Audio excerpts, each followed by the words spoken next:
Alright, this is the Brown here, and I got a couple of Blu-ray updates, but before I do those, I'm going to give 3 shout-outs. One to Jason L, another one to 08 Yodert, Yodert. I'm going to try to put links down below so that y'all can go to these. And the third one goes to Rob B, 626323, and that's all caps with the Rob B. And those 3 are all great guys, nice guys. Go to their channel, check them out. They do a lot of great, Blu-ray updates. Like I said, just real nice. Need a lot more viewers. They have some great channels, so just go to those 3 guys and check them out. And also, before I get on to the Blu-ray updates here, I am actually wearing the shirt, the Shining shirt, Overlook Hotel. You can get this at $6shirts.com. They have a lot of great movie shirts, a lot of retro shirts. They have like Aliens movies, like Pulp Fiction, Life Aquatic with Steve Zissou, They Live, Godzilla, Ghostbusters. I could just keep going on. They have like all of them. Big Lebowski, yada yada yada, blah blah blah. But I got 2 Blu-ray updates. And the first one here, I've had this on DVD forever. I've had the Grindhouse edition forever. I gave the DVD copy to my to a buddy actually a while back, and then I replaced that DVD copy. I love this film so much. This is like the 10th time I've seen it. Actually, I lost count. But so I gave the other DVD copy to another buddy at work, and that is Quentin Tarantino's Death Proof. I should say this is like my favorite film of his, but I don't rank it as my favorite. I think I rank like Pulp Fiction and like Inglourious Basterds, James Brown, Jackie Brown above Death Proof. But for some reason, I've actually watched this film many more times than I have of the other Tarantino films. Just love this film. If y'all haven't seen Death Proof, just watch this. I know a lot of people really hate this film and say it's like his worst film, but like I said, it's actually one of my favorites. I'm not going to say which is my least favorite because I don't want to get like knifed and stabbed down. I like them all, but this definitely is not in my personal opinion, it's not my least favorite of his. Such simplicity, just simply done. Easily one of the greatest, actually my personal favorite, the car chase scene of all time. That final like 15-minute showdown with Zoe, and you got Abby and or Abernathy and Kim. They're getting chased by stuntman Kurt Russell himself, and she's on the hood of the car, so you can see there. They're on the Vanishing Point Challenger. He's driving his Dodge Charger with like the duck in front. That is just, that just goes down as like one of the all-time greats of like cinema car chases like ever. Up there with like Vanishing Point, Dirty Mary, Crazy Larry, the original Gone in 60 Seconds, Bullet. If you love car chases, you're going to love the final act of this film. I think a lot of people just didn't like the girls sitting around talking, and I think this is like some of Quentin's best dialogue ever. This is the extended director's cut, which is a hell of a lot better than like the Grindhouse version, because that was like cut down for theaters. But there's just there's a lot of things like I didn't even notice, and the background and the first bar, the Texas bar, there's actually in the background on the wall, there's the Big Trouble Little China, Kurt Russell, old Jack Burton shirts, and that just freaking blew my mind. Like I've seen this film like probably 10 times, if not more, and I just finally just watching it on Blu-ray last night. I've actually just caught that. I was like, man. But yeah, Kurt Russell, such legendary performances. Another great performance in this. Tarantino actually, it's within the the Tarantino verse or the Tarantino realm, but he does a lot of nods to his other films. Like I noticed also last night, I noticed 3 references to Pulp Fiction, and the parts where they're going through it shows the inside of the jukebox and the songs are going by. They show the song Miserlou, which is the opening song of Pulp Fiction. Then there's a part where Kurt Russell asked Jungle Julia if she has a sign out by the Big Kahuna Burger, another Pulp Fiction. And then the girls from the second segment, they actually talk about the foot massage, which Pulp Fiction. And then like you've got two Kill Bill references. You've got their Abby's played by Rosario Dawson, her cell phone. It's got the I can't really do it that well, but the Bernard Herrmann classic horror song, and the cop and his son. But yeah, originally they're from Kill Bill, which the cop was actually also used in Desperado. Then he was brought into this with the same guy that played his son from Kill Bill and Death Proof. Then the cop was once again later on used in Django Unchained, and he uses a lot of the same actors. There's a reference, kind of, not really necessarily, but it kind of is. But it is. But it's the camera shot that circles the girls around the little cafe where they're eating and drinking coffee. That's kind of like the same opening shot from Reservoir Dogs, which he kind of uses the same shot in Django Unchained. But he doesn't use it the full effect like he does with it. I think it works the best in this and in Reservoir Dogs. Which there's also, if you notice in that scene, Kurt Russell is hiding in the background. Another note, a lot of people, I didn't even know this till the fifth time I watched. Yeah, fifth time I've seen Inglourious Basterds, I think, somewhere around there. But there's the scene where they blow up the theater and the guy goes flying out the window from the explosion. That sound effect when he flies out is actually the sound effect of Kurt Russell screaming from Death Proof. You just have to listen really closely.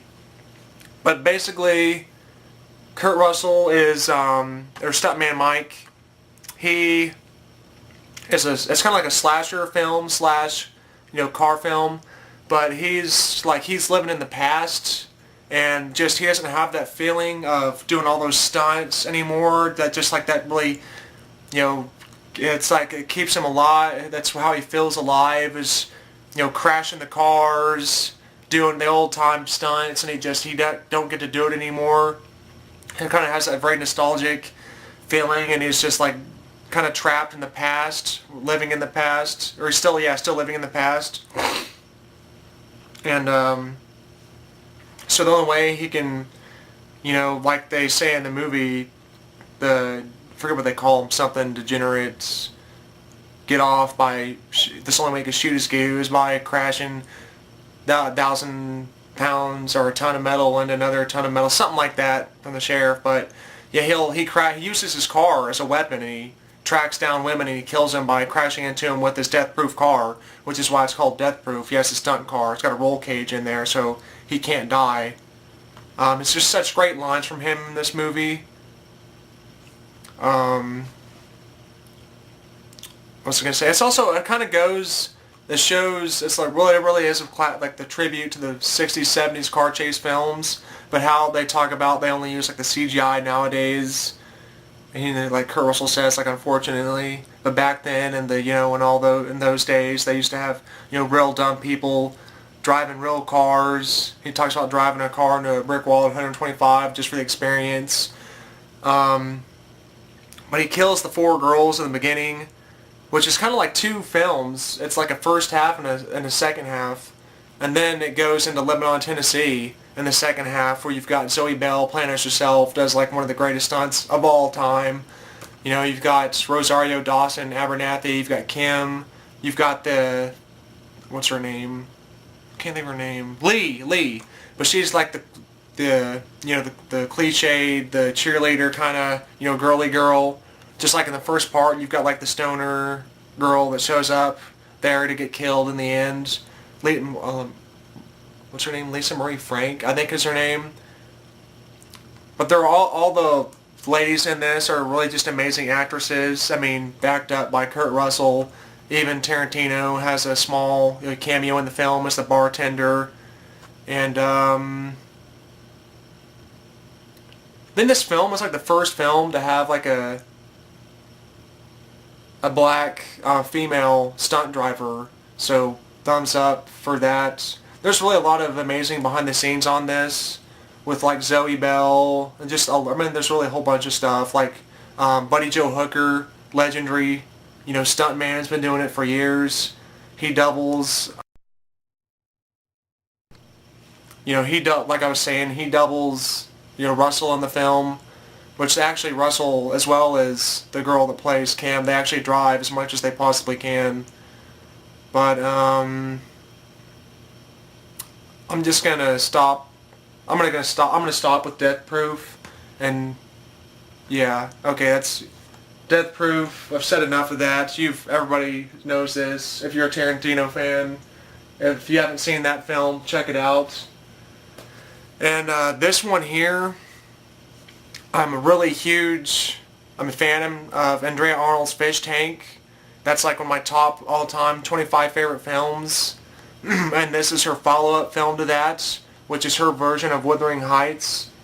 I just love the packaging on this. This is done by Oscilloscope.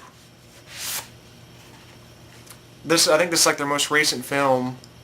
But you've got, trying to think, Heathcliff when he's younger. Then you've got Catherine when he's younger. Of course, it's a story about them falling in love, and then like he seeks revenge. Just amazing, work on it. Heathcliff when he's older, Catherine when she's older, wearing her awesome looking red dress there, the disc.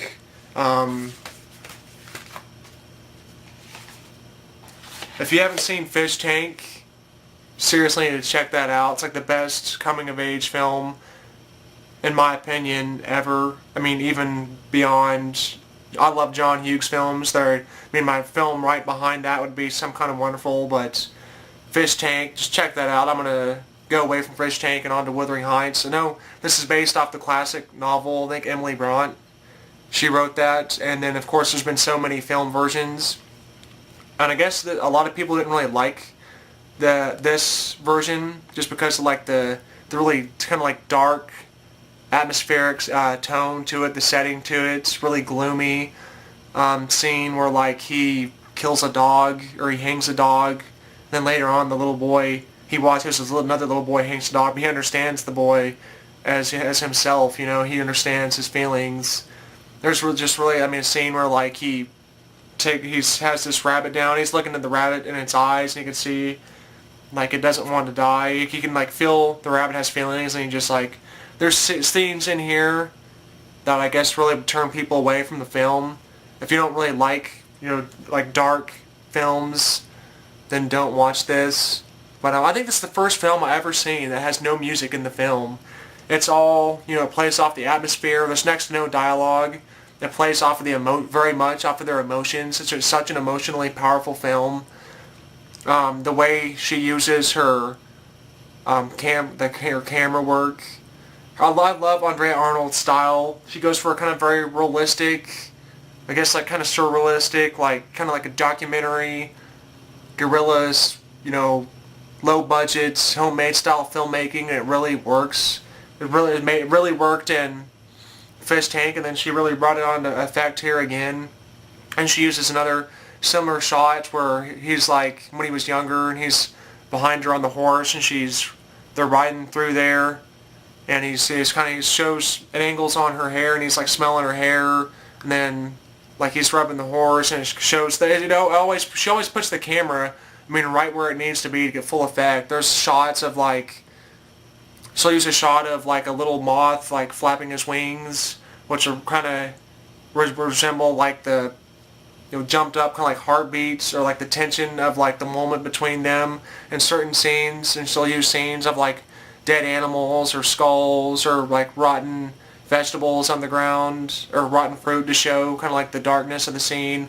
A lot of rain, a lot of dull, just like mud, the whole setting. Still very beautiful with like the mist and like I think it's England where this is filmed at. Just amazing, would be an amazing place to visit. And really, really kind of like beautiful backdrop. As you can see, they go to that rock and they look out at the sun and the setting and the mountains and everything there. But